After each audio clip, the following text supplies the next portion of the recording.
ان کی فرائض کی ادائیگی میں رکاوٹ اس طریقے سے نہیں سمجھتا. میں یہ سمجھتا ہوں کہ یہ تو ویسے پیکا جو ہے یہ پوری سوسائٹی کی، چاہے آپ کو اس میں انسانی حقوق کی تنظیموں کو کہیں، آپ اس میں سوشل ورکرز کو کہیں، آپ اس میں عام انسان کو کہیں، سب کے لیے ایک آزادی اظہار روکنے کا وہ قانون ہے. یہ صرف صحافی پہ لاگو نہیں ہوتا. صحافی پہ جس حد تک یہ لاگو ہوتا ہے وہ قابل بحث طلب ہے، اس کے اوپر بحث ضرور ہونی چاہیے، کیونکہ حکومت کو کچھ خدشات تھے کہ ماضی میں آپ کو پتہ ہوگا کہ عجب کرپشن کی غضب کہانیاں، اس طرح کی اسٹوریاں کچھ میڈیا کے اداروں سے، صحافتی اداروں سے یا صحافیوں نے بھی چلائی ہیں، جو کہ مشکوک تھیں یا غلط تھیں یا فیک نیوز تھیں. اور بہت سارے ادارے بھی ایسے ہیں جو فیک نیوز چلواتے رہے ہیں.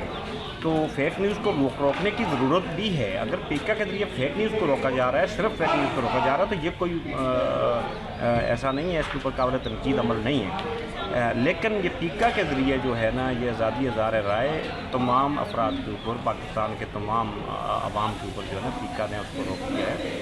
اب صحافیوں نے ایک طرح سے اس کا ٹھیکہ لے لیا ہے، اس کا پورے کا پورا بوجھ اپنے کندھوں پہ اٹھا لیا ہے کہ پیکا کی مخالفت کرنے کا پورا بوجھ ہمارے کندھوں پہ ہے، کہ صحافی اس کی مخالفت کریں گے اور اس قانون کو واپس کروانے کی کوشش کریں گے.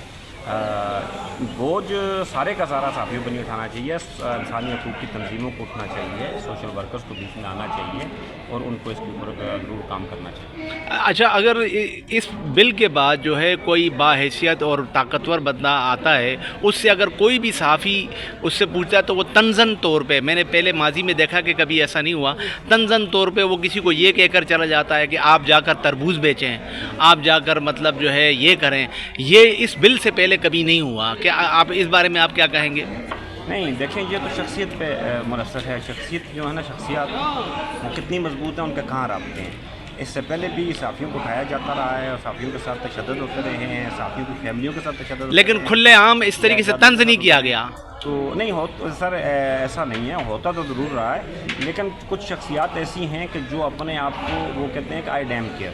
تو کچھ لوگ ایسے ہیں کہ جو اپنی شخصیت کا، ان کے ساتھ رابطے جن اداروں کے ساتھ ہیں، ان کی جہاں پہ اتنے مضبوط تعلقات اور مضبوط اداروں کے ساتھ ان کے تعلقات ہیں، تو وہ وہاں پہ وہ ان چیزوں کو شو کرتے ہوئے، کسی دوسرے کی انسلٹ کرتے ہوئے ان کو نہ کوئی شرمندگی محسوس نہیں ہوتی. Thank you sir. جناب جاوید تبسم صاحب، آج عالمی یوم صحافت 3 مئی منایا جا رہا ہے 2025 نیشنل پریس کلب اسلام آباد میں.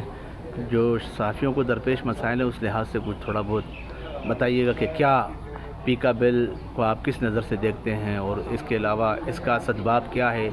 اپلیکیشن یہ لوگ ڈاؤن لوڈ کر رہے ہیں، ایک ایپ انہوں نے انٹروڈیوس کروائی، اس کو کس تناظر میں آپ دیکھتے ہیں؟ بسم اللہ الرحمن الرحیم.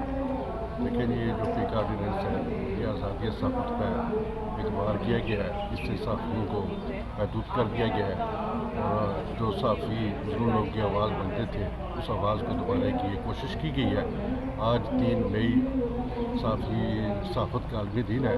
میں اس دن کی وساطت سے یہ اپیل کرتا ہوں حکومت آزاد کشمیر سے کہ وہ فوری طور پر پیکا آرڈیننس کو واپس لیں، اور جو PFJ اور پریس کلبز ہیں، ان کے جو ذمہ داران ہیں، ان کے ساتھ مشاورت کرنے کے بعد وہ کوئی نیا قانون بنایا جائے. اس قانون کو صحافی کسی صورت بھی یہ قبول نہیں کرتے ہیں. دوسری بات یہ ہے کہ یہ جو آج صحافیوں کی پروٹیکشن کے لیے جو ایپ یہ تیار کی گئی ہے، یہ بڑی خوشائندہ ہے. اس سے صحافیوں کو تحفظ ملے گا، اور جہاں صحافیوں کی بہت ساری مشکلات تھیں وہ حل ہو جائیں گی. میں جنہوں نے یہ ایپ تیار کیا ہے ان کو میں مبارکباد پیش کرتا ہوں. PFJ اور national press club Lahore press club کے صدر تمام لوگوں کا دل کی اتھا گریوں سے اظہار تشکر کرتا ہوں، جنہوں نے صحافیوں کے لیے یہ ایک بہت بڑا بولڈ اقدام اٹھایا ہے. مہربانی.